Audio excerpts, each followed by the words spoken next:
வணக்கம். இப்போ இந்த வீடியோ ப்ரெசன்டேஷனில் நம்ம எம்சிஎக்ஸ் காப்பர் மார்க்கெட்டில் இன்றைக்கி எப்படி ட்ரேட் பண்ணலாம் அப்படின்றத பற்றி பார்க்குறதுக்கு முன்னாடி நேற்று மார்க்கெட்டில் என்ன நடந்தது, நம்ம என்ன எதிர்பார்த்தோம் அப்படின்றத பற்றி பார்க்கலாம். நீங்கள் பார்த்துட்ருக்கிறது காப்பரோட 7 நிமிஷம் கேண்டில் ஸ்டிக் சார்ட். இந்த கேண்டில் ஸ்டிக் தான் நேற்று மார்க்கெட்டோட ப்ரைஸ் ஓப்பனிங் 404 பக்கமாக ஓப்பன் ஆகிருக்கு காப்பர் மார்க்கெட். நம்ம என்ன எதிர்பார்த்தோன்னா 400 வரைக்கும் மார்க்கெட் பையிங்க்கு சாதகமாக இருக்கும். 400க்கு கீழே ஸ்டாப் லாஸ் வச்சு ட்ரேட் பண்ணலாம் அப்படின்னு நினச்சோம். ப்ரைஸ் ஓப்பன் ஆனதுலேருந்து மார்க்கெட் தொடர்ந்து சரிவை சந்திச்சு 400 வரைக்கும் கீழே வந்து 399 உடச்சி மார்க்கெட் கீழே வந்துருச்சு. சொல்லப்போனால் நம்ம ஸ்டாப் லாஸ் ட்ரிகரான மாதிரி தான். ஏன்னா ஓப்பன் ஆனதுலேருந்து தொடர் சரிவை தான் சந்திச்சிருந்தது. ஆனால் அதுக்கப்புறமா நம்ம எதிர்பார்த்த மாதிரி ஒரு பவுன்ஸ் பேக்லாம் கொடுத்துருக்கு. இருந்தாலும் அது பலன் கொடுக்கல. ஏன்னா 402க்கு மேலே ப்ரைஸால் நிற்க முடியாமல் கீழே வந்து தான் க்ளோஸ் ஆகிருக்கு. இதுலேருந்து என்னென்னா நேற்று மார்க்கெட் ஓரளவு குழப்பத்தோடு இருந்திருந்தாலும் நம்ம எதிர்பார்த்தது நடக்கலை. சரிங்களா?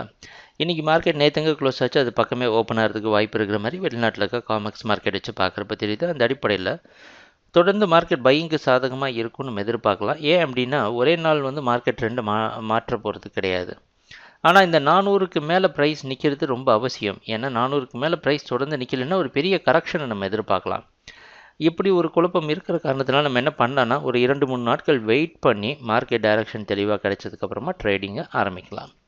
சரிங்களா? ஏன்னா மார்க்கெட்டோட ட்ரெண்டை பொறுத்த வரைக்கும் நமக்கு சந்தேகம் அந்த ஓரளவு பெருசாக இல்லை. இருந்தாலும் அந்த கரெக்ஷன் அப்படின்றது எது வரைக்கும் இருக்கும் அப்படின்றதெல்லாம் இன்னும் 2-3 நாள் ப்ரைஸ் ஆக்ஷனை பார்த்தா நமக்கு ஓரளவு தெளிவான டைரக்ஷன் கிடைக்கும். அது வரைக்கும் மார்க்கெட் வாட்ச் பண்ணிட்டு பொறுமையாக நம்ம ட்ரேடிங்கில் இன்னும் மார்க்கெட் வாட்ச் பண்ணிட்டு நல்ல ஒரு வாய்ப்பு கிடைக்கிறதுக்கு வரைக்கும் வெயிட் பண்ணலாம். எங்கள் வீடியோ ப்ரெசன்டேஷனை தொடர்ந்து பார்த்துட்டு வந்ததுக்கு மிக்க நன்றி, மகிழ்ச்சி. வணக்கம்.